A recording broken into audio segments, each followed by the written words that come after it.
बोलो जयकारा बोल मेरे श्री गुरु महाराज की जय। साय समय कुछ अंधेरा हो रहा था। श्री कार ग्वालियर में पहुंची। आपने फरमाया बलराम महात्मा योग सत्यानंद जी बस में महात्मा दर्शन अलखानंद जी को कह दो कि आश्रम पर जाकर महात्मा शिव संतोषानंद जी से कह दे कि श्री सतगुरुदेव जी महाराज आपके आश्रम पर पहुंच गए हैं, श्रींद वापस आ जाओ। भक्त जी संदेश देकर वापस लौटे तो आपने फरमाया बलराम यही कहीं पास में आश्रम है, तुम यही कार रोककर बीच में बैठे रहो, हम परम योगानंद के साथ जाकर आश्रम ढूंढ लेंगे। तथा यह भी फरमाया कि माता ने हमें ऐसा बेचैन किया है कि ग्वालियर तक पहुंचना भी मुश्किल हो रहा था। गली के अंदर तक श्री चरणों से चलते हुए महात्मा जी के साथ आप आश्रम के द्वार पर पहुंचे। आपने दरवाजा खटखटाया और कहा माता दरवाजा खोलो। पुण्य महात्मा जी ने 3-4 बार द्वार खटखटाया, परंतु माता अपनी धुन में अंदर गाए जा रही थी। पड़ोसिन ने अपने घर से बाहर झांका, छत पर चढ़कर आश्रम की छत से आवाज लगाई, माता जल्दी से बाहर आओ, द्वार पर देखो कौन है। आप बाहर से फरमा रहे थे माता बुला भी रही है और फिर दरवाजा तो खोल। माता दरवाजे पर आकर अंदर से ही पूछने लगी आप कौन हैं जो इस समय आए हैं। मैं भी पक्की हूँ, द्वार नहीं खोलूंगी। मुझे महात्मा जी ने दरवाजा खोलने के लिए मना किया है, इसलिए दरवाजा नहीं खुलेगा। महात्मा जी ने कहा दरवाजा खोल, श्री गुरु महाराज जी स्वयं खड़े हैं। आपने भी फरमाया गुरु महाराज जी तेरे पास आए हैं। इतने में इस पड़ोसन ने यह सुनते ही सीढ़ियां उतर कर अंदर से दरवाजा खोल दिया। माता ने सामने देखा तो प्रेम विभोष बावली होकर श्री चरणों में गिर पड़ी। आप आ गए, मुझे समझ न आई प्रभु आपको कहाँ बिठाऊं, क्या खिलाऊं।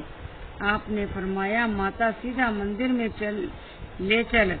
श्री मंदिर में जाकर महात्मा जी के साथ रूह जोत घी ढूंढा, स्वयं आरती की थाली बनाई, श्री परमहंस महान विभूतियों को मंदिर में विराजमान किया। आपने स्वयं श्री आरती आरंभ की। महात्मा परम योगानंद जी तथा माता इस लीला को देखकर हैरान व आनंदित हो रहे थे। जिनकी समाप्त होने वाली थी कि महात्मा शब्द संतोषानंद जी भव्य भक्तानिया बलराम भक्त जी अंदर आ गए। सबने दंडवत प्रणाम करके श्री आरती पूजा के कार्यक्रम को पूरा किया। महात्मा शब्द संतोषानंद जी ने विनय की प्रभु आपकी दिव्य लीला हम नहीं जान सकते, क्षमा करें आपका स्वागत भी ना कर सके। आपने फरमाया महात्मा जी कोई तो प्रेमा अश्वों से केवल चरण धोता है। माता ने तो हमें पूरा नहला ही दिया, परंतु यह आए तो दरवाजा ही ना खोले। द्वापर में हिरणी ने कितने वर्ष तपस्या की थी। अब कलयुग है, अंत हृदय की पुकार चिरंद ही पूरी होती है। अब ना जाने हमें कितनी शबरी युग पुकारेंगी, उनमें प्रेम में बंधकर वहाँ जाना ही पड़ेगा। सबके सामने माता उठी और रसगुल्ले के कटोरे को उठाकर अपने हाथों से भोग लगवाने लगी। गा कर कहने लगी मेरे घर राम आए हैं, मेरे घर राम आए हैं। महात्मा जी इसे रोकने लगे तो श्री प्रभु जी ने उन्हें मना कर दिया। फरमाने लगे इसे भोग लगवाने दो, प्रेमियों की आंखों अनोखी है प्रेम लीला। कुछ वर्षों बाद माता ने साधु बनकर आश्रम पर शरीर त्याग दिया। उस समय की लीला भी बहुत अनोखी है। पास में खड़े सभी गुरुमुख यह देखकर हैरान हो रहे थे कि अंतिम समय में रसगुल्ले माता के हाथ में कहाँ से आ गए। माता ने पुनः गाते हुए कहा, आगे मेरे राम भोग लगाओ मेरे राम। श्री दर्शन देकर श्री गुरु महाराज जी ने मुझे निहाल कर दिया। बस यही कहते हुए वह श्री चरणों में समा गई। परम धाम में महात्मा जी तथा कुछ प्रेमी गुरुमुखों ने श्री चरणों में विनय की, अंतर्यामी प्रभु, हम भूलनहार हैं, हर समय भूल जाते हैं। आपने हमें कई बार भारी मुसीबतों से बचाया है। आपकी रहमत का पार नहीं पाया जाता। हम पर ऐसी कृपा सदा बनाए रखना। आपने फरमाया कि तुम सदा नाम में लीव लगाए रखना, प्रभु की याद को दिल में बसाए रखना। हमारी कृपा हमेशा बनी रहेगी। आप श्री अनंतपुर से श्री संत नगर में के मार्ग में परम धाम आश्रम में 2 दिन ठहरते आराम में यहाँ पर केवल मुरैना, ग्वालियर और आगरा के कुछ गुरुमुख अनुयायी ही आकर कृतार्थ होते। त्रिकालदर्शी भविष्य दृष्टा महाप्रभु जी की श्री मौज उसका शिलिंग निर्माण करवाने की उठी। यहाँ पर सैकड़ों जीव रूहानी लाभ उठाएंगे।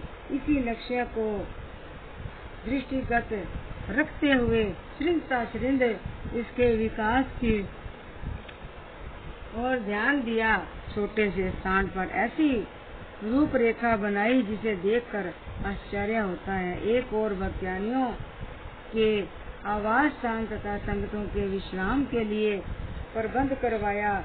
दूसरी ओर भक्तजनों का निवास स्थान तथा भक्तों के विश्राम की व्यवस्था करवाई। दोनों ओर लंगर, स्नान घर व जलपान गृह की सुविधा प्रदान की। श्री परमहंस विद्या मंदिर तथा श्री सत्संग भवन में पहुंचने के लिए दोनों ओर अलग अलग मार्ग का विधान है। इस आश्रम की देख रेख के लिए महात्मा अनमोल प्रकाशानंद जी को प्रबंध बनाया। कुछ शरणागत अनुयायियों को यहाँ सेवा करने के लिए आज्ञा फरमाई। जब जब भी किसी नए स्थान का निर्माण होता, वहाँ विराजमान होकर भक्ति की ओर अग्रसर होने का पथ दर्शाते, निष्काम सेवा का महत्व समझाते, प्राय यही वचन फरमाते। इस आश्रम में दिन रात दर्शनार्थियों का आना जाना लगा रहेगा और संचित से उनकी आवभगत करते हुए भक्ति का लाभ उठाना है और श्री सतगुरुदेव जी की प्रसन्नता को पाना है। भक्तानियों की ओर आवास स्थान के बीच ही एक कमरे में शांति भवन अभ्यास स्थल बनवा दिया और फरमाया कि श्री आरती पूजा सत्संग सेवा सुमरन और ध्यान श्रद्धा से सेवन करे, निश्चय हो कल्याण। प्रत्येक गुरुमुख अनुयायी इन 5 नियमों का नित्य प्रति श्रद्धा पूर्वक पालन करे। 5 नियमों की पालना ही आत्मिक उन्नति का साधन है। प्रमाद और आलस को त्याग कर सावधान एवं सतर्क रहकर अपने लक्ष्य की ओर बढ़ते जाना है। श्री गुरु आज्ञा को सर्वोपरि मानकर मन के चंगुल से छुटकारा पाना है, श्री गुरुमुखों का विशेष कर्तव्य है।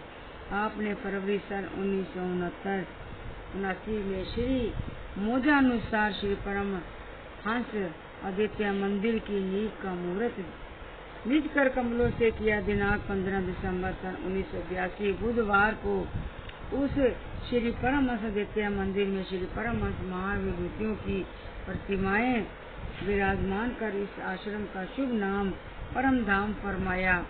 विधिवत श्री आरती पूजा हुई और श्री अमृत पर वचन फरमाए। गुरुमुख को यह सब लोग जानते हैं और नित्य प्रति का अनुभव है कि जब शारीरिक स्वास्थ्य बिगड़ जाता है और रोग बढ़ जाता है तो मनुष्य की किसी डॉक्टर के पास अथवा किसी अस्पताल में जाना पड़ता है। जब तक वह किसी योग्य चिकित्सक के पास नहीं जाता तब तक उसका रोग दूर नहीं हो सकता। इसी प्रकार ही जब मानसिक स्वास्थ्य खराब हो जाए, आंतरिक अवस्था बिगड़ जाए तो यह चाहे कि मैं शारीरिक अस्पताल में जाकर